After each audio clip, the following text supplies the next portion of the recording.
Oof, man, it's been utter carnage across the entire games industry when it comes to layoffs.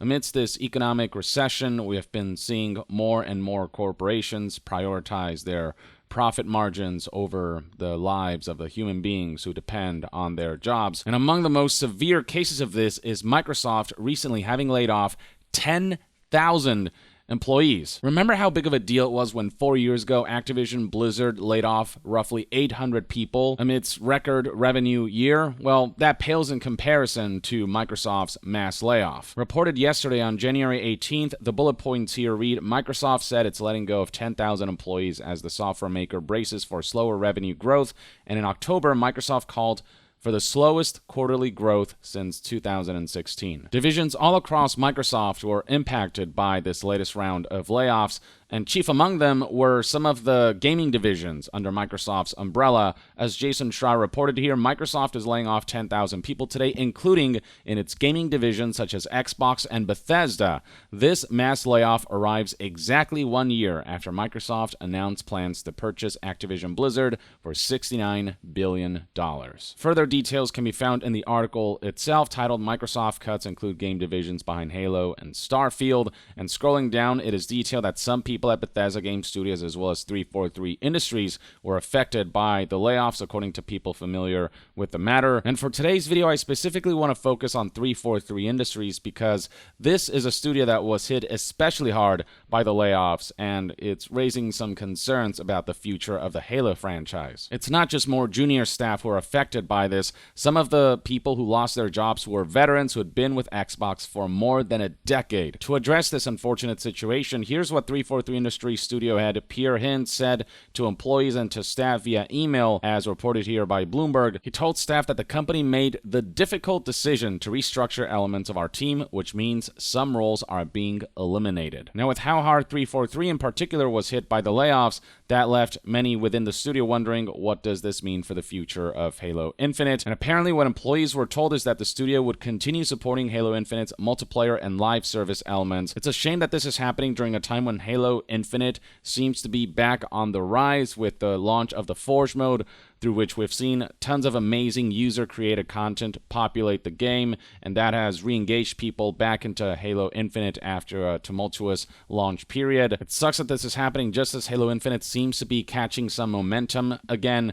It just raises questions as to whether Halo Infinite will have the manpower and resources to really make some kind of major recovery, especially when Joe Staten, the creative director and Halo veteran who joined 343 in 2020 to help steer Halo Infinite to the finish line, will depart that outfit and rejoin Xbox's broader publishing division. While he's not leaving Microsoft outright, he is no longer at 343 specifically. He's going to take on a broader role at Xbox, and that means he can't focus on Halo Infinite. And he was such a big part for why Halo Infinite was able to release in the first place amidst that tumultuous development cycle. Jason Schreier added additional context via this follow-up tweet that reads, Microsoft won't share specific numbers, but several employees have told me that 343 Industries was hit hard. This comes in the wake of a long-running hiring freeze and a lot of contractor departures. Meanwhile, executives are being paid ridiculous sums of money, receiving dozens of millions of dollars worth of compensation. Right here, Jason Schreier made it a point to highlight that Microsoft CEO Satya Nadella made $54.95 million in total compensation last year. Now, going back to Joseph Staten, a number of outlets made it a point to highlight the important role that he played for Halo Infinite and previous Halo entries. So this Video Games Chronicle article, for example, noted that Joseph Staten previously worked on the very first Halo titles, among the more renowned Halo titles in the series, mostly focusing on story and characters. Staten was made project lead for Halo Infinite's campaign mode. And then Gene Park from the Washington Post provided additional background about Joseph Staten, stating that Staten was the lead writer of the original Halo games under Bungie, which are all actually cherished. He made a lot of changes to Infinite that were welcome. He was very much a positive force for 343 Industries and one of the last bastions of the IP, which he was there for since the beginning. And now with him gone, that's going to definitely be a significant blow to the Halo franchise. Specifically, I think Staten's departure marks the end of additional support for the game's campaign mode, which Staten was made project lead of. That seems doubly likely when you consider that when Pierre Hintz talked to staff about how we're going to move forward with Halo Infinite, he specifically mentioned that they're going to continue support for Halo Infinite's multiplayer and live service elements, but there's no mention here about additional support for the game's campaign. Which really sucks because I really do feel like Halo Infinite's open world campaign has a ton of potential for further expansion. There's a co-op mode that never really came to light, that was canceled last minute, even though there is a co-op mode in the game that data miners found that works well enough as it is that they could have finished. Enjoyers of Halo campaigns, I think, were really done dirty with Halo Infinite. Gene Park does try to sprinkle in some optimism by pointing out that the new studio boss, Pierre Hintz, was part of the Master Chief Collection turnaround. That was a collection that had a very rough launch, but is now universally beloved, and so maybe Pierre can steer the ship in the right direction, but it doesn't change the fact that all of this is definitely going to have a negative impact on morale at the studio, and ultimately, valuable talent was lost. Others who lost their job include Christopher Blom, who, according to LinkedIn, was the design lead for a number of years and has been with 343 Industries since 2012 for over a decade, but that unfortunately didn't make him immune to Microsoft's layoff crosshairs. And it goes without saying that people within 343 Industries are heartbroken by these latest developments, and some developers have taken to speaking out about just the piss-poor leadership that they saw working at 343 Industries. Gene Park spotlighted Patrick Wren's tweet here, who was the former Halo senior multiplayer designer. Here's what Patrick Wren had to say about this whole situation. Had some pretty scathing and blunt words to share. The layoffs at 343 shouldn't have happened, and Halo Infinite should be in a better state. The reason for both of those things is incompetent leadership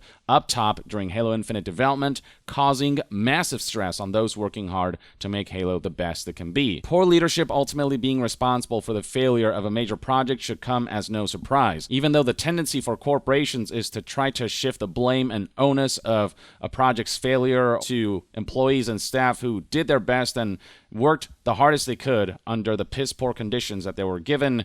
The fact of the matter is that more often than not, it tends to be that poor leadership steered the ship astray and led to disastrous results. And you can see right here that a former senior developer at 343 Industries had no reservations about spotlighting this, about making sure that people know that poor leadership was to blame for Halo Infinite's failure, and not the lack of talent within 343 Industries or the lack of working hard enough. It was just a poorly managed project. Patrick Wren proceeded to add that the people I worked every day with were passionate about Halo and wanted to make something great for the fans. They helped push for a better Halo and got laid off for it. Developers still there are working hard on that dream. Look at Forge. Be kind to them during this awful time. It's too early to say that this is going to mark the death of Halo. We'll see how things continue to develop for the game in the coming weeks, months, and years, even with this sort of diminished team with talent that has been stripped away.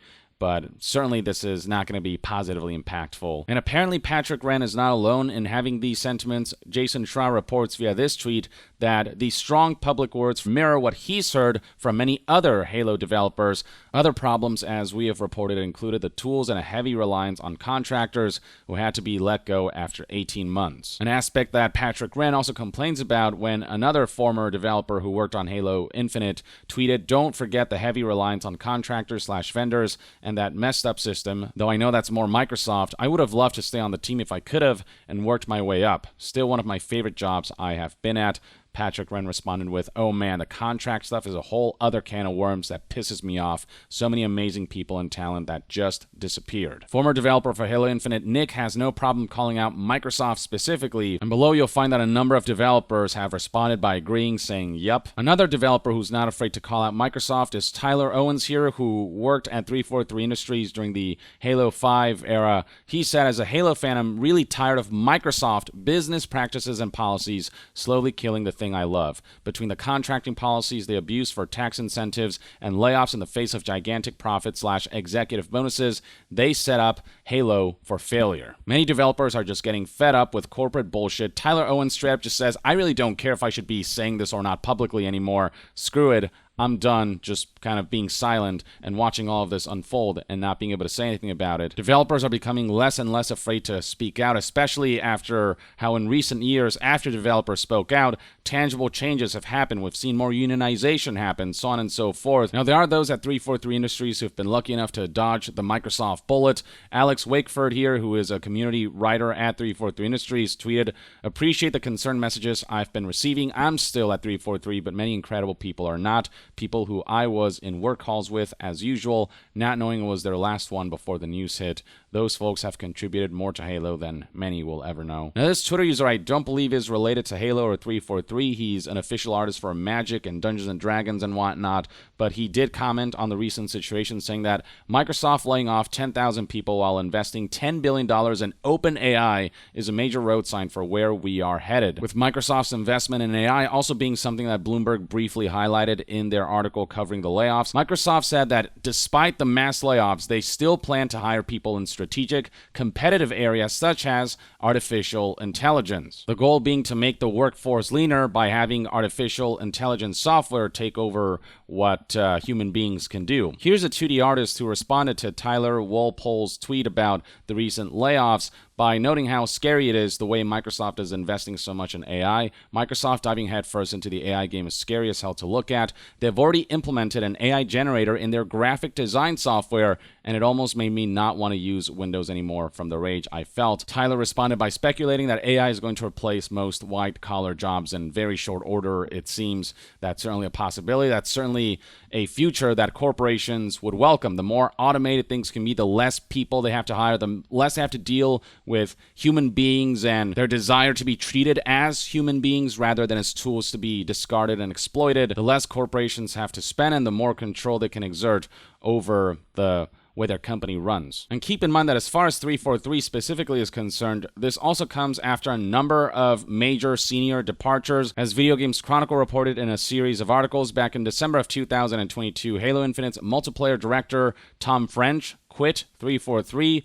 Here we have an article detailing that Halo Studio 343 is reportedly losing another member of its leadership team, referring to engineering director David Berger. This was reported back in September of 2022. Before that, we saw that 343 Industries head Bonnie Ross left 343 back in September of 2022. And even before the game's launch, we saw major turnover for some very important roles. Back in October of 2020, Halo Infinite lost another director. Chris Lee is no longer working on the game following its recent delay. People could just feel that there was something off about the way the studio was being managed long before the rough and tumultuous launch of Halo Infinite. And now, following the game's launch, not only are we seeing that continue, but Microsoft's own mismanagement has led to talented and important key players in 343 getting the boot. And given that all this is happening during a low point in the Halo series, and sure, Forge helped spruce things up a bit, but we're far from Halo Infinite reaching its maximum potential, it just sucks to see all this happening on top of that, and it just raises more concerns as to whether 343 and the Halo IP can have a bright future ahead of them. But regardless of what your opinion might be on the current state of Halo or the current state of 343, the fact remains that it sucks when people lose their jobs. People who, made an earnest effort to do their best work possible under shitty circumstances. So to those people, I hope you land on your feet. I hope you find greener pastures ahead. And for the people who are still at 343 Industries, hopefully this is something that the studio can rebound from. And, we don't want to lose the Halo IP. We really want to see it return gloriously in the future. So hopefully that's something that can happen. Only time will tell what the future will look like for 343 and Halo Infinite. In the meantime, though, let me know in the comments below what your thoughts and opinions are on these latest developments surrounding Microsoft's mass layoff that has severely impacted 343 in particular, and how you think this will impact the future of the studio and the Halo IP as a whole. And to be further updated on all things gaming news, reviews, and discussions, stay tuned right here on Young Yeah. I'll see you guys next time. Young out.